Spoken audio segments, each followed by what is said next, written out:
12월 22일 월요일. 다시 일어선 조정 선수. 2015년 8월 비무장지대에서 발생한 지뢰 폭발로 하재헌 중사는 두 다리를 잃었습니다. 군복무 중 뜻밖의 사고였고 그 순간 그의 인생은 완전히 멈춘 것처럼 느껴졌습니다. 절망과 분노, 상실감이 하루에도 몇 번씩 교차했습니다. 하지만 그는 그 자리에 머물지 않았습니다. 긴 재활 기간 동안 그는 살아있다는 것의 의미를 다시 배우며 새로운 삶의 방향을 찾기 시작했습니다. 그가 선택한 길은 조정이었습니다. 두 팔로 노를 젓는 단순한 동작 속에서 그는 다시 자유를 느꼈고 포기했던 꿈을 조금씩 되찾았습니다. 몇 년 뒤 그는 장애인 조정 국가대표로 선발되었습니다. 물 위에서 노를 젓는 그의 모습은 패배하지 않는 사람의 상징이 되었습니다. 그는 자신이 잃은 것보다 남겨진 것을 바라보며 삶을 새롭게 써내려가고 있습니다. 우리의 인생에도 예기치 못한 사고와 고통이 찾아옵니다. 그러나 하나님은 그 절망의 순간에도 여전히 일하고 계십니다. 넘어진 자리를 부끄러워하지 말고 그 자리에서 다시 일어서는 믿음을 가지십시오. 하나님은 바로 그때 우리 안에서 새 힘을 일으키십니다. 오늘의 말씀. 의인은 7번 넘어질지라도 다시 일어나려니와 악인은 재앙으로 말미암아 엎드러지느니라. 오늘의 만나. 하나님께서는 우리가 넘어진 곳에서 새로운 시작을 허락하십니다. 오늘도 주님의 힘으로 한 걸음 더 나아가십시오.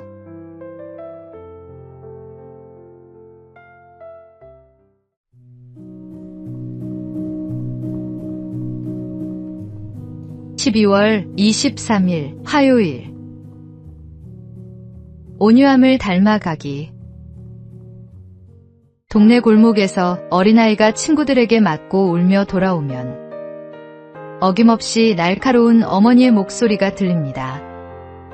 이 바보야, 또 맞고 왔어? 나가서 때리고 와. 많은 어른들이 이런 모습으로 아이를 키웁니다. 하지만 그 순간 아이의 마음은 2번 상처를 입습니다.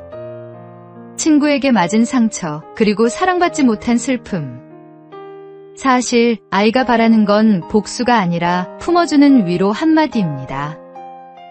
많이 아팠지? 괜찮아, 엄마가 있잖아.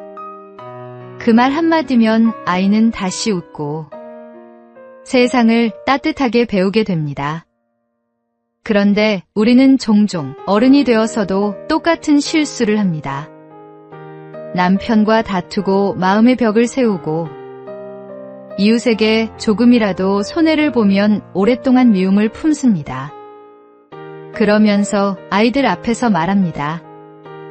용서해야지, 착해야지. 온유함은 약함이 아닙니다. 분노를 삼키고 사랑으로 반응하는 것이야말로 진짜 강한 사람의 모습입니다. 예수님이 그 길을 먼저 걸으셨습니다.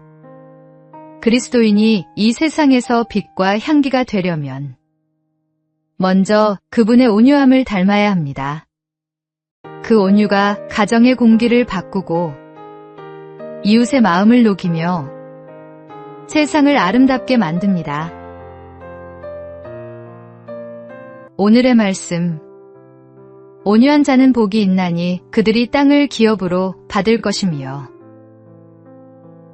오늘의 만나. 온유는 약함이 아니라 힘을 절제할 줄 아는 강함입니다. 주님의 온유함을 닮아가는 것이 참된 성숙입니다.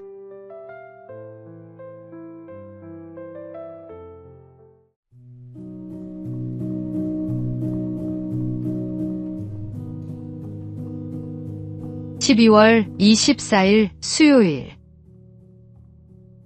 크리스마스실의 기적. 덴마크의 한 작은 마을. 아이나 호보엘이라는 우체국 직원이 있었습니다. 그는 마을의 결핵요양원이 재정난으로 문을 닫게 될 위기에 처했다는 소식을 듣고 마음이 아팠습니다. 이대로 두면 그곳의 환자들은 어떻게 될까? 그는 밤새 고민을 거듭하다가 한 가지 아이디어를 떠올렸습니다. 우표처럼 생긴 작은 실을 만들어 팔면 어떨까? 사람들이 부담 없이 살 수 있고 그 돈으로 환자들을 도울 수 있을 거야. 그는 직접 정부에 제안했고 그렇게 해서 세계 최초의 크리스마스 실이 탄생했습니다. 사람들은 기쁜 마음으로 실을 사서 성탄 카드에 붙였고 그 따뜻한 마음들이 모여 요양원은 다시 문을 열 수 있었습니다. 그 후로 덴마크는 결핵 사망률이 세계에서 가장 낮은 나라가 되었습니다. 작은 사랑의 실천이 한 나라의 역사를 바꾸었습니다. 사랑은 크기가 아니라 마음의 방향에서 시작됩니다. 다가오는 성탄절. 하나님이 주신 사랑을 한 장의 카드, 한마디의 위로, 한 번의 나눔으로 전해보십시오. 그것이 주님께 드리는 가장 아름다운 선물이 될 것입니다.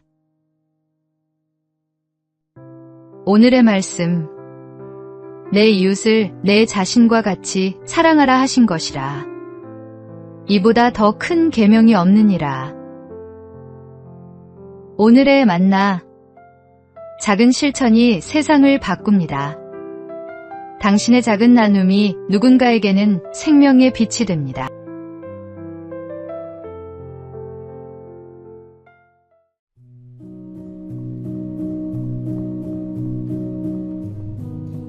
(11월 25일) 목요일.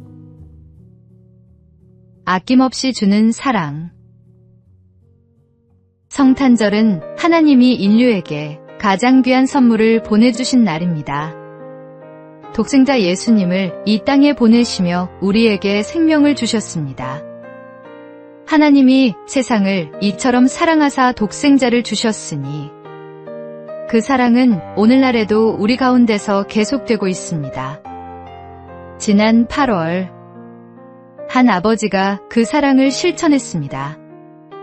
아내를 먼저 떠나보내고 홀로 아들을 키워온 60대 문주환 씨는 갑작스러운 사고로 세상을 떠나면서도 생명을 나눴습니다.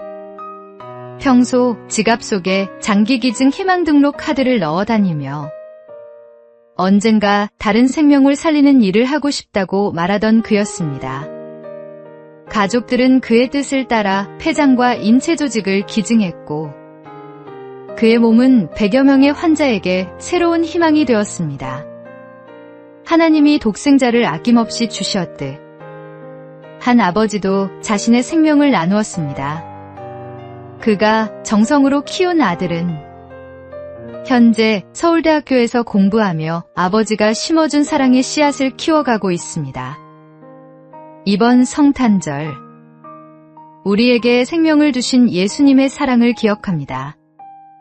그 사랑이 한 아버지의 마지막 선택을 통해 수많은 이들에게 전해졌듯이 우리도 누군가의 삶의 빛이 되기를 소망합니다. 진정한 사랑은 자신을 내어주는 것임을 다시 한번 되새깁니다. 오늘의 말씀. 하나님이 세상을 이처럼 사랑하사 독생자를 주셨으니 이는 그를 믿는 자마다 멸망하지 않고 영생을 얻게 하려 하심이라. 오늘의 만나. 하나님은 우리에게 독생자 예수님을 주셨습니다. 우리에게 생명을 주신 그 사랑을 기억하며 우리도 누군가에게 작은 빛이 되기를 소망합니다.